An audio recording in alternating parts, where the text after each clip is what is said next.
अयोध्याकांड सर्ग 4 पुढे चालू. असे विनून श्रीराम पुष्कळ वेळपर्यंत मातेच्या चरणीच पडून राहिले. त्यानंतर माता कौसल्येने त्यांना उठवून आपल्या मांडीवर वात्सल्याने बसवून त्यांना आशीर्वाद देत त्यांचे अभिनंदन केले. माता कौसल्या म्हणाल्या, हे रामा, तू भ्रमण करीत असता, बसला असताना किंवा निद्रित अवस्थेत असतानाही ब्रह्मदेव, विष्णू, शिव इत्यादी तसेच गंधर्वासहित सर्वच देव तुझे सदैव रक्षण करोत. अशा प्रकारे श्रीरामांना वारंवार आलिंगन देऊन मातेने त्यांना निरोप दिला. त्यावेळी आनंदाश्रूंनी गदगदित झालेल्या लक्ष्मणाने श्रीरामांना वंदन करून सांगितले की तुम्ही माझ्या मनातील सर्व संशय दूर केला आहे. आता मी तुमची सेवा करण्यास्तव तुमच्या सोबत येईन. मला तशी अनुज्ञा द्यावी. बंधो, कृपा करा माझेवर. तसे न झाल्यास मी तर प्राण त्यागच की करेन. तेव्हा श्रीराम अनुमती देत त्यास म्हणाले, ठीक आहे, चल, आता उशीर करू नकोसच. त्यानंतर सीतापती भगवान श्रीराम सीतेची समजूत काढणे करिता तिच्या भवनी प्रविष्ट झाले. त्यांना पाहून सुंदर स्मित करीत बोलणाऱ्या सीतेने आपल्या पतीस पाहून एका सुवर्ण पात्राने पाण्याने त्याचे चरण प्रक्षाळले आणि प्रेम भावानेच विचारणा केली, हे देवा, आपण सैन्याशिवाय एकटेच कसे आलात? प्रत्येक काळी आपण कुठे गेला होता? आपले श्वेतछत्रही दिसत नाही. आपल्या आगमनास्तव वाद्ये का वाजत नाहीत? तसेच किरीट इत्यादी राजोचित भूषणांशिवाय आपण कसे आलात?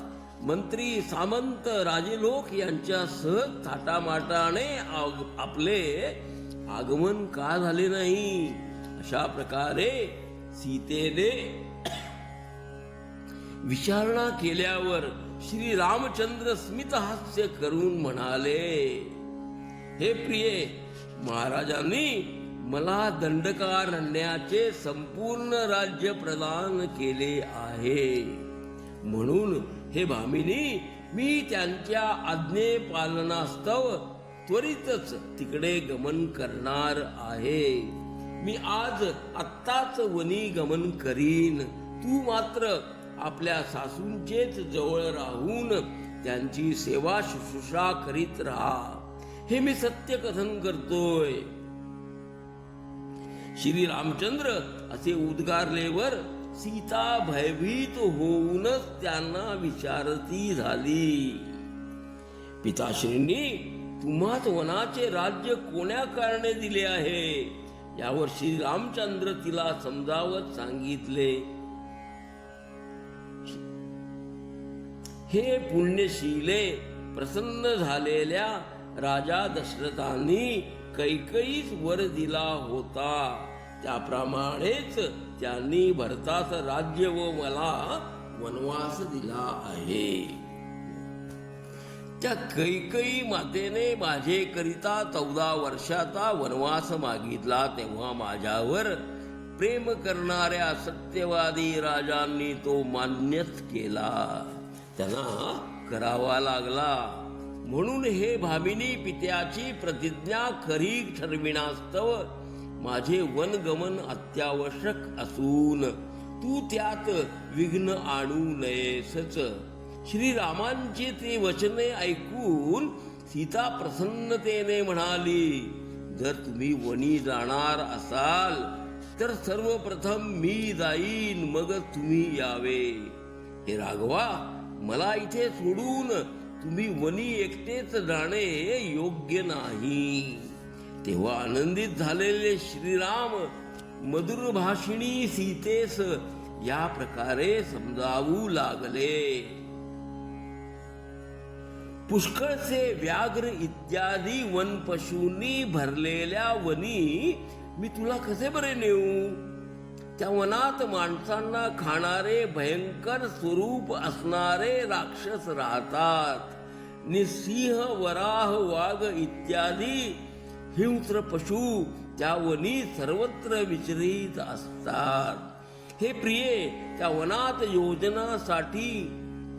वनात भोजनासाठी फक्त कडू व आंबट अशी फळे नि कंदमुळेच की मिळतात. खाऱ्या इत्यादी गोड पदार्थ आणि चटणी इत्यादी तोंडी लावणे स्तव तर काहीच मिळत नाही. हे सुंदरी, ती फळे सुद्धा कधीतरी कुठेतरी मिळतात. तसेच वनात खडे, काटे, गवत यांनी आच्छादित झाल्याने वाटाही धूसरच की दिसतात. ते वन अनेक गुहा आणि बिळे यांनी भरलेले असून रातकिडे, चावणारे कीटक इत्यादींनी युक्त आहे. असे हे दंडकारण्य अनेक प्रकारच्या अडचणींचे भरलेले असेच आहे. हे दंडकारण्य अनेक प्रकारच्या अडचणींनीच भरलेले असे आहे. ते वन थंडी, वारा, पाऊस, ऊन याने युक्त असून तेथे पायी चालावे लागते. त्या वनी भयंकर राक्षसांना पाहताच तू आपले प्राण गमवून बसशील. म्हणूनच म्हणतोय, हे कल्याणी, तू घरीच राहा. लवकरच तू मला पुन्हा भेटशील. श्रीरामांचे असे वचन ऐकून दुःखित सीता थोडी रागावून कंपित ओठांनीच श्रीरामांना म्हणाली, तुम्ही धर्मज्ञ आणि दयाळू असूनही तुमची धर्मपत्नी तसेच आपली अनन्य भक्त असणाऱ्या निर्दोष असलेल्या मला तुम्ही कसे काय सोडू शकता? हे श्रीरामा, वनात तर तुम्ही माझ्या सोबतच असताना मला कोण बरे त्रास देईल? सर्ग 4 पुढे चालू. घ्या श्रवणानंद. हरिओम तत्सत. हरिओम तत्सत.